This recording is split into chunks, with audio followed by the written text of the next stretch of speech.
The first time someone uses a drug or drinks, they are in the pre-contemplation stage. There is no thought of change, as there is no recognition that there is a problem. At this stage, there is no way to know if there will be a problem in the future. Social drinkers both start and end at this stage. If the cost of using begins to rise, the person will move into the contemplation stage, where they begin to have some doubts about whether there really is a problem. A person may vacillate in this stage for years, but let's assume he or she moves on and gets to the determination stage, where there is more recognition that there is a problem and some motivation to possibly addressing that issue. That is a prerequisite for any kind of change, but is not the actual change itself, and she or he might return to any of the previous stages. If he or she is going to change, there needs to be some action, and there needs to be some sort of plan. The plan has to make sense. In order to develop an effective plan, the person needs to know if total abstinence is warranted with this kind of problem, or whether the abuse can be decreased and the drinking return to social usage. A person needs to learn more effective coping skills. They also need to identify what triggers their use. If there is an addiction, I think it is essential that some sort of 12-step group is involved, because addiction is also a spiritual problem. Putting the plan into action on a regular basis is the maintenance stage, which might prove to be a permanent end to the problem. Often, however, alcohol and drug abuse is mostly a problem of relapse. A person often returns to that first idea that maybe he or she can have enough self-control to just use socially. The other big issue I've discussed is shame. If a person has been abandoned, and if they have shame, there is a desire to get outside of themselves and escape the way they feel about themselves. There are 4 core beliefs that are the beginnings of relapse. Those core beliefs happen long before the person actually takes another drink. These beliefs were developed by Patrick Carnes. The first belief is, I have been abandoned, therefore I am unworthy. Of course, this equation is faulty and untenable, except in an addict's mind.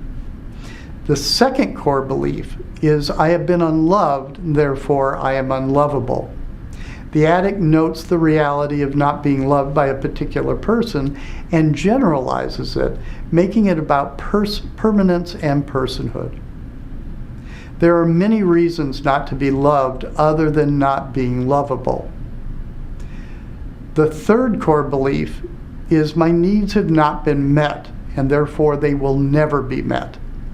This again is a faulty generalized belief pattern. The fourth stage is when the person believes, I might as well use because I can't do anything else and no one cares. And at that point, the user is actively relapsing. And it is important that they call themselves on it as quickly as possible, but not in a shame-bound manner. The shame would only drive the problem further, setting up the grandiosity that we discussed earlier. Instead, it is important to look at the relapse and figure out what went wrong with the plan, and then institute it again with the needed changes.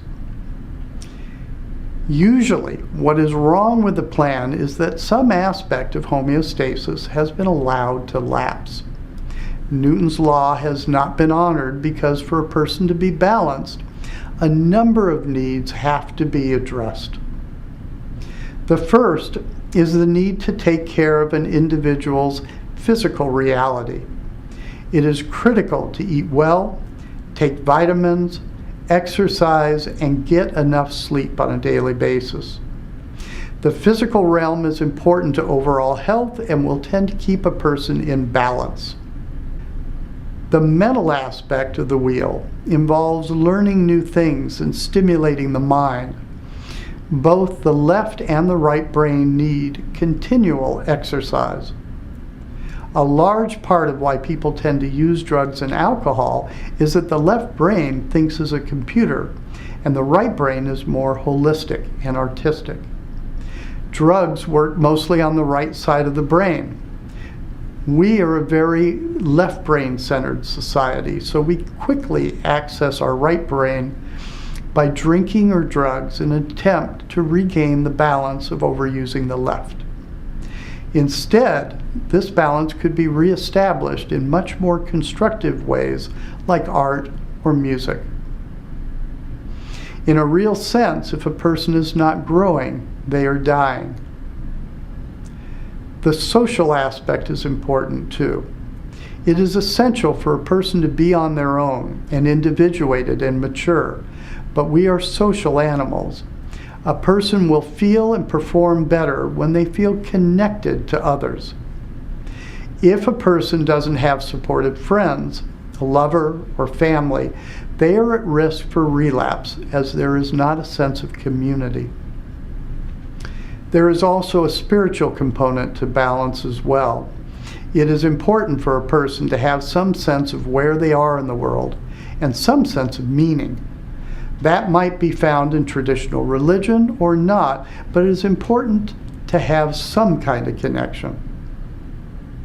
The volitional aspect of the balance wheel is the feeling that an individual has choices and that they can really make a difference in their lives.